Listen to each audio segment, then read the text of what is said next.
سے پہلے مختلف آیات کا خلاصہ پیش کیا گیا سورہ بقرہ کی۔ ابھی جو آیت کریمہ چل رہی تھی اس کا حصہ ہے کہ اللہ تبارک و تعالیٰ ارشاد فرماتا ہے لوگ ایک جماعت تھے، پھر ان میں اختلاف ہوا تو اللہ تعالیٰ نے ان کو سمجھانے کے لیے انبیاء کرام کی جماعت کو بھیجا تاکہ انبیاء کرام ان کے درمیان فیصلہ کر دے، اور ساتھ ہی ساتھ اللہ تعالیٰ نے صحیفوں اور کتابوں کو بھی بھیجا تاکہ جو ہے وہ لوگ کتاب پڑھ کر بھی اپنے آپ کے اندر جو ہے تبدیلی اور اپنے اندر جو ہے چینجنگ لائے۔ اس کے بعد اللہ تعالیٰ نے ہدایت کس کو دی تو رب ارشاد فرماتا ہے فَهَدَى اللَّهُ الَّذِينَ آمَنُوا لِمَا اخْتَلَفُوا فِيهِ مِنَ الْحَقِّ بِإِذْنِهِ، تو اللہ نے ہدایت دی ان لوگوں کو جو ایمان لائے اس حق کی جس حق کے بارے میں اختلاف ہوا اپنے کرم سے، تو اللہ تعالیٰ نے ایمان والوں کو ہی ہدایت دی۔ اہل کتاب میں یہی وجہ ہے کہ حضور صلی اللہ علیہ وسلم نے جو فرمایا بنی اسرائیل 72 فرقے میں بٹے، تو اس کے بعد آقا علیہ السلام نے ایک روایت میں یہ بھی فرمایا کہ ان میں ایک حق پر رہا، یعنی جو ایمان رکھتا رہا، تو اللہ نے ایمان والوں کو ہمیشہ حق کی ہدایت عطا فرمائی۔ واللہ یہدی من یشاء الی صراط مستقیم، اور اللہ تعالیٰ جس سے چاہتا ہے سیدھے راستے کی ہدایت عطا فرماتا ہے۔ اب ہدایت کس کو کہا جاتا ہے تو ہدایت کے دو معنی بیان کیے جاتے ہیں، ایک ہدایت کا معنی راستہ دکھانا اور ایک ہدایت کا معنی راستہ چلانا۔ راستہ چلانے میں منزل مقصود تک پہنچنا لازم ہوتا ہے، اور راستہ دکھا دیا جاتا ہے تو چلنے والا منزل تک پہنچے یا نہ پہنچے ضروری نہیں ہوتا۔ تو اللہ تعالیٰ جسے چاہتا ہے اسے صراط مستقیم پر چلا دیتا ہے۔ اور آگے کی جو آیت کریمہ یہ اس وقت نازل ہوئی، حضرت عبداللہ ابن عباس رضی اللہ تعالیٰ عنہما بیان فرماتے کہ صحابہ کرام جب ایمان لاتے تو گھر سے بھگا دیے جاتے، قبیلے والے نکال دیا کرتے تھے، تو مالی اعتبار سے بھی پریشانی کا سامنا ہوتا، حتیٰ کہ ایمان لانے کی وجہ سے وہی خانہ کعبہ جہاں توحید کی صدا بلند ہو رہی ہے، تو اللہ تبارک و تعالیٰ کی بارگاہ میں ایمان لاتے تو ان کو پکڑ کر کے خوب مارا جاتا، حتیٰ کہ حضرت سمیہ رضی اللہ تعالی عنہا کو شہید کیا گیا، حضرت عمار کو شہید کر دیا گیا، بہت سارے لوگوں کو کفار نے پکڑ کر کے شہید کر دیا۔ ایک موقع تو وہ آیا کہ حضور صلی اللہ علیہ وسلم خانہ کعبہ کے سائے میں جلوہ افروز ہے، صحابہ کرام آ کر کے مصطفیٰ کی بارگاہ میں عرض کرتے ہیں اے اللہ کے نبی صلی اللہ علیہ وسلم آپ اللہ کی بارگاہ میں دعا کیوں نہیں کر دیتے؟ آپ دعا کریں تو اللہ ہماری مدد فرمائے، اللہ ہمیں غلبہ عطا فرمائے۔ حضور نے ارشاد فرمایا ابھی تو اور آزمائے جاؤ گے، تم سے پہلی امتیں جو رہی تم سے زیادہ آزمائی گئی۔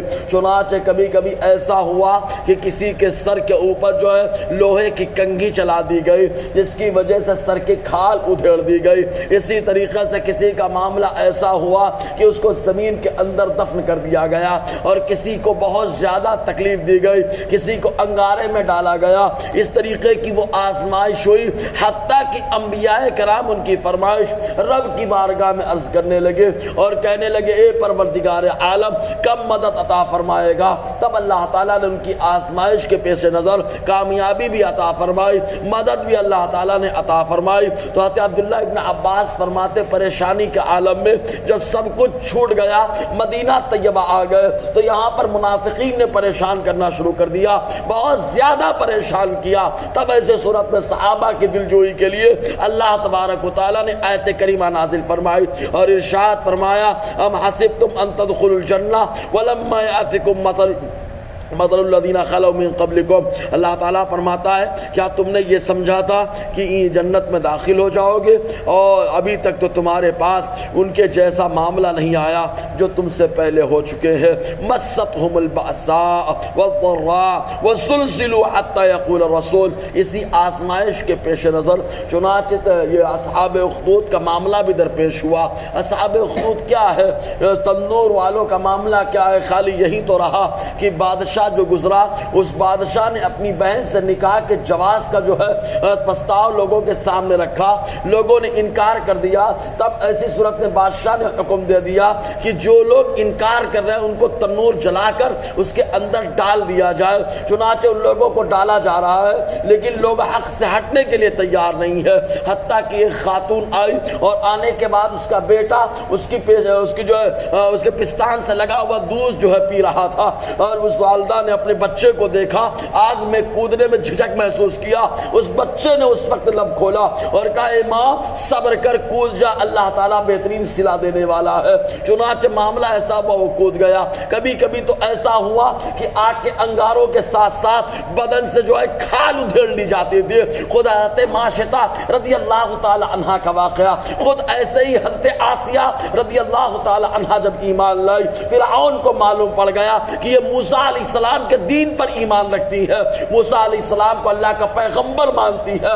چنانچہ اس نے ہاتھ میں کیل ٹھکوا دیے اور گرم ریت کے اندر حضرت آسیہ کو چھوڑ دیا گیا۔ حضرت آسیہ اللہ تعالیٰ کی بارگاہ میں دعا کرتی ہے، اے پروردگار عالم، میری آزمائش اگر تو نے قبول فرما لی ہو تو مجھے دنیا ہی میں جنت کا گھر دکھا دے۔